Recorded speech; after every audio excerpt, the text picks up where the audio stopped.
Good morning all of you. मैं अरविंद प्रजापति आपके अपने YouTube channel west SM education में आपका हार्दिक अभिनंदन स्वागत करते हैं। मित्रों, कल हमने जो वीडियो दिया था उस वीडियो कुछ भाग शेष था, कुछ टेक्निकल प्रॉब्लम के कारण वो आगे प्रोसेसिंग नहीं हो पाया। उसका आधा पार्ट आज लेकर के आपके सामने प्रस्तुत है। टॉपिक था मानव अस्थियां। मानव अस्थियां कितनी होती हैं, उसमें गणना करते हुए हम यहाँ तक पहुंचे थे कि अक्षीय कंकाल की कुल संख्या 86 हुई थी। दूसरा वर्णन बाकी था अनुबंधीय यानी पार्श्व कंकाल कितने होते हैं। अनुबंधीय और पार्श्व कंकाल वे कंकाल हैं जहां पर मेखलाएं जुड़ती हैं, मेखलाएं जिन्हें जुड़ती हैं वो अनुबंधीय कंकाल कहलाते हैं। जैसे अंश मेखला अग्रपाद को जोड़ती है, अग्रपाद यानी हाथ को जोड़ती है, पश्च श्रोणपाद पैर यानी पैर को श्रोणी मेखला जोड़ता है। यहाँ पर हम दर्शा भी दें कि श्रोणी मेखला अंश मेखला जिसको जोड़ती है वह है अग्रपाद। अग्रपाद को हाथ और पश्चपाद को जो जोड़ता है वो होता है श्रोणी मेखला। श्रोणी मेखला, श्रोणी मेखला इन दोनों के साथ जुड़ने के बाद उनमें कई ज्वाइंट इस तरह के आते हैं। उसके विषय में चर्चा आगे करते हैं। आइए हम देखते हैं अग्रपाद में कौन कौन सी अस्थियां हैं, उनकी संख्या क्या है।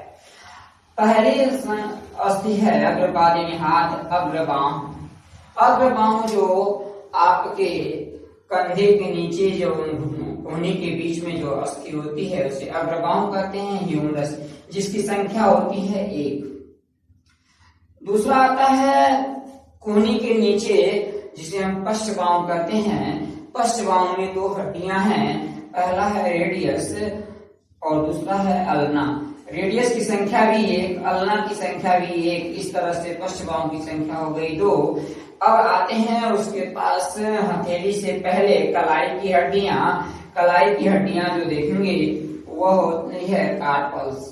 कार्पल्स जो होती है उसकी संख्या 8 होती है। हमने पीछे बताया था एक जगह 8 संख्या और होती है, वह संख्या है मस्तिष्क में। मस्तिष्क में अस्थियों की संख्या 8 होती है। और दूसरी चीज आप लोगों को बता दें, यह दोनों चीजें अपने आप में याद करने का आपको तरीका बताएं। यदि आप ध्यान दें, भगवान श्री कृष्ण अपने माता पिता के 8वीं संतान के रूप में जन्माष्टमी को पैदा हुए थे। यदि 8 याद रखेंगे तो ये दोनों चीजें, क्योंकि उन्होंने भगवान श्री कृष्ण ने अपने मस्तिष्क के माध्यम से गोपियों की कलाई पकड़ी थी। याद करने के लिए बहुत बढ़िया तरीका होगा। ये दोनों चीजें आप लोगों को याद हो जाएगा, मस्तिष्क में भी 8 और कलाई में भी 8। आगे आता है पंजा। पंजा जिसको हम कहते हैं मेटाकार्पल्स। मेटाकार्पल्स की संख्या होती है 5, जो आपके हथेलियों के पीछे जो सीधे सीधे आपको दिखाई दे रहा होगा। अगला जो आता है अंगुलास्थि। अंगुलियों में पाई जाने वाली हड्डियां जो होती हैं जिसे हम फ्लेंजा भी कहते हैं, उसकी संख्या होती है 14। कहीं भूल के 15 मत करिएगा, क्योंकि अंगूठा जो है, अंगूठा में मात्र 2 ही हड्डियां हैं। बाकी सभी अंगुलियों में तर्जनी है, मध्यमा है, कनिष्ठा है और ये कुल मिलाकर के आपकी अनामिका है, कनिष्ठिका।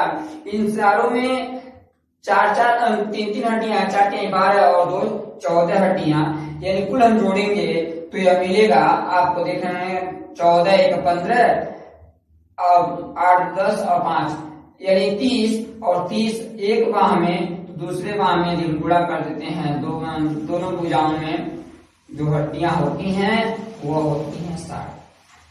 ठीक है, ऐसे ही आपको अनुमान लगा रहे होंगे कि पैर में भी तब 60 होंगी। हाँ, एकदम निश्चित 60 होंगी। आइए गणना करते हैं।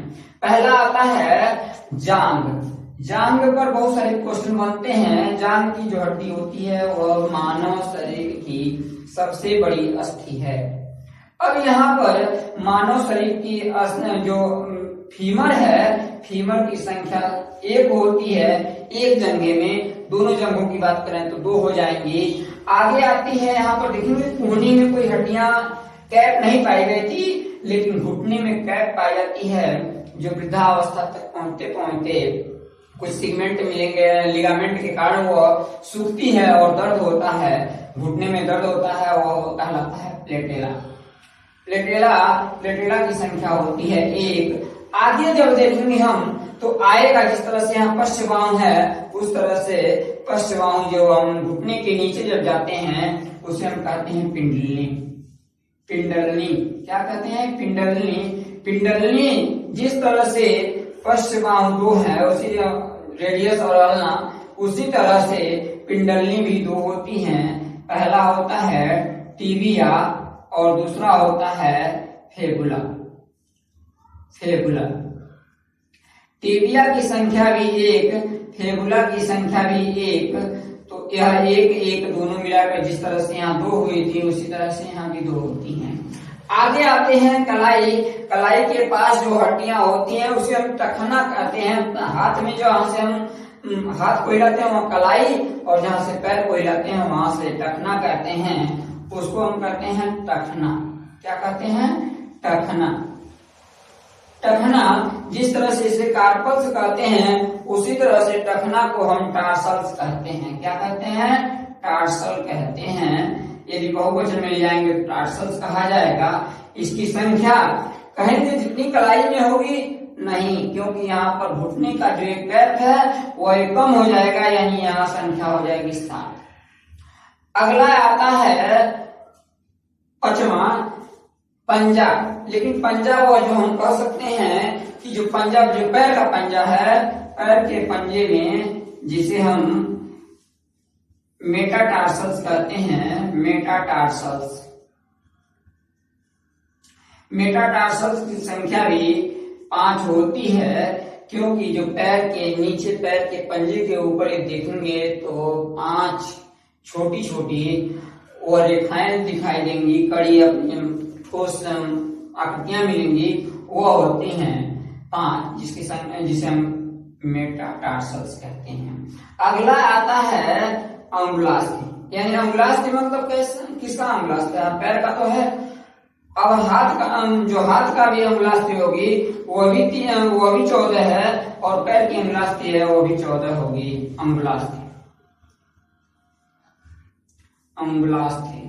अंगुलास्थि जिसे हम पीछे हम बताए थे फैलेंजा कहते हैं। यह मित्रों यह भी होती है 14। यदि इन टोटल को हम गुणा करें तो जोड़ दें, और जोड़ने के बाद एक पैर में 30 हड्डियां तो दूसरे पैर में भी 30, यानी 2 का गुणा करते हैं तो 60। इस तरह से यहाँ पर 60, यहाँ पर 60, यानी 60 पैर में और 60 हाथ में, कुल मिलाकर के यहाँ पर हो गया 120। अब देखेंगे कल हम अनुबंधी कंकाल की संख्या जोड़ लिए थे। अनुबंधी कंकाल के पहले अक्षीय कंकाल पर हम चर्चा करते हुए जोड़ लिए थे। वो कितना था? देख रहे हैं 86। इन दोनों को जोड़ेंगे तो आपके मानव शरीर की पूरी अस्थियां हो जाएंगी 200। यहाँ तक आप, मुझे उम्मीद है कि आप बहुत अच्छा तरीके से समझ गए होंगे। यदि भूल गए हैं तो प्लीज चैनल को लाइक सब्सक्राइब जरूर कर लीजिएगा। आगे आते हैं, आइए थोड़ा सा और हमें साथ समय दें। छोटी सी बात करके मैं अपनी वीडियो समाप्त करूंगा कि यह सब जो जोड़ की बात आई है, यानी अस्थि संधि क्या होती है? अस्थि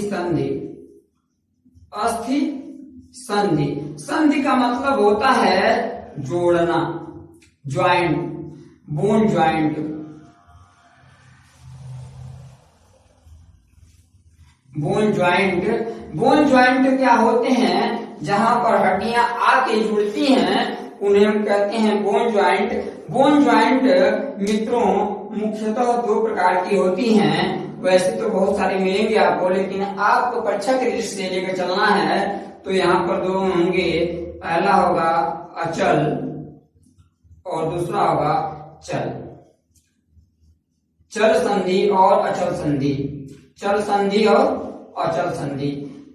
नाम से स्पष्ट हो रहा है अचल, जो चल न सकता हो, जिन हड्डियों को घुमाया हिलाया डुलाया न जा सकता हो, जैसे अपनी खोपड़ी में पाई जाने वाली अस्थियों को घुमाया डुलाया नहीं जा सकता है, गति नहीं कर सकती है, वह होती है अचल संधि।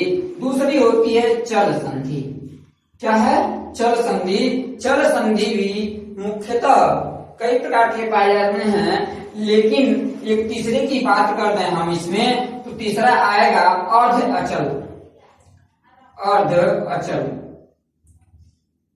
अर्धचल या अर्ध अचल दोनों चीजें कह सकते हैं। अर्धचल अस्थियां संधि जो होती हैं वह आधी ही चल पाती हैं, आधी ही रोटेट कर पाती हैं, मोशन कर पाती हैं, लेकिन जो चल संधि है वह मुख्यतः दो प्रकार की होती है।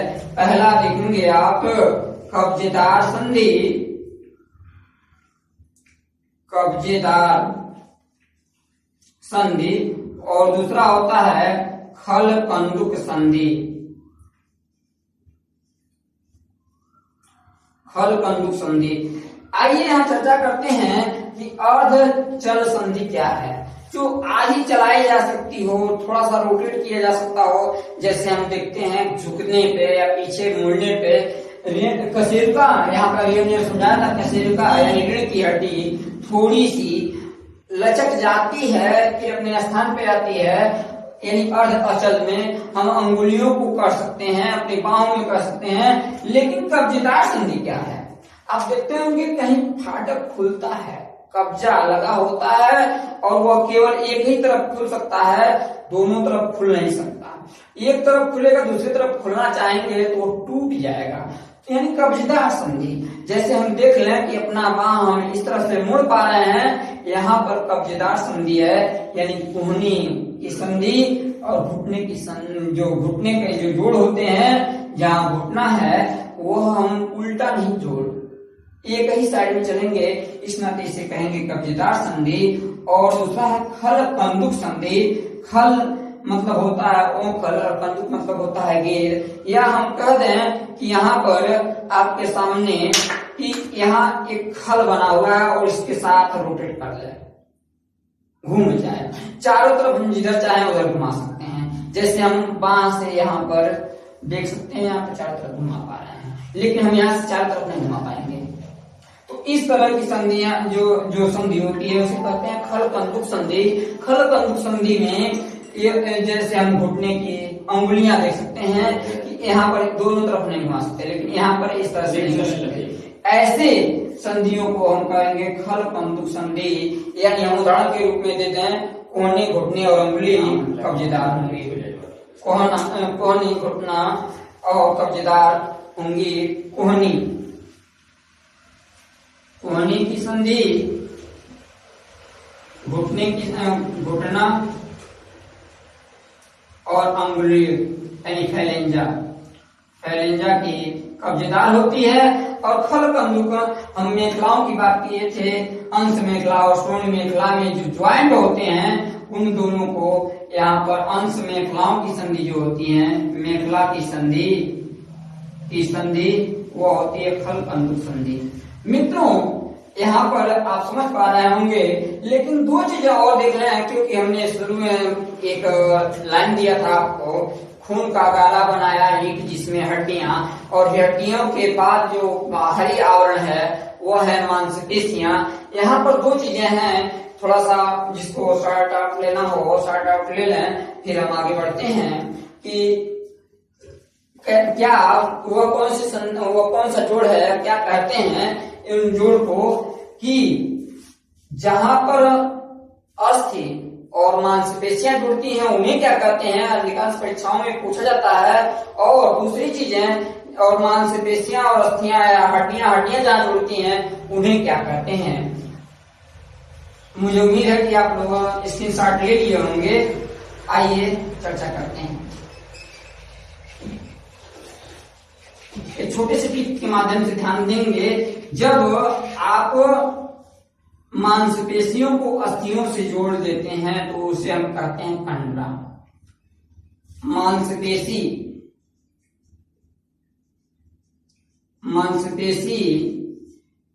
को अस्थियों अस्थि से जो जोड़ता है वो होता है कंडरा, और कंडरा को हम इंग्लिश में कहते हैं टेंडन। कंडरा,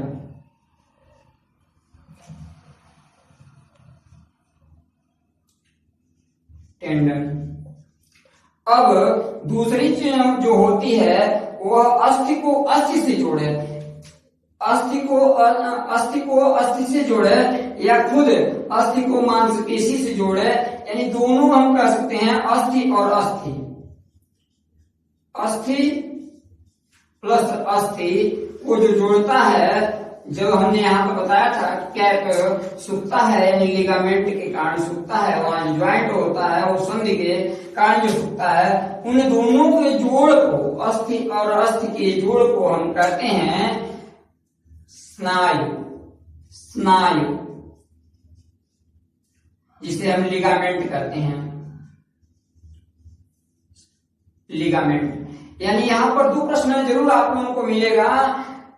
मुझे उम्मीद है कि आप अच्छे करके आओगे, बस धीरज रखने की जरूरत है। स्नायु और कंडरा, स्नायु जो है अस्थि को मांसपेशी से जोड़ता है, अस्थि को अस्थि से जोड़ता है स्नायु, और मांसपेशियों को अस्थि से जोड़ता है कंडरा जिसे टेंडन कहते हैं, और स्नायु यानी लिगामेंट, और वही लिगामेंट सूखता है तो घुटने में दर्द होती है। मुझे उम्मीद है कि यह वीडियो आपको पसंद आया है। यदि पसंद आया है तो लाइक, शेयर और सब्सक्राइब करना ना भूलें। धन्यवाद।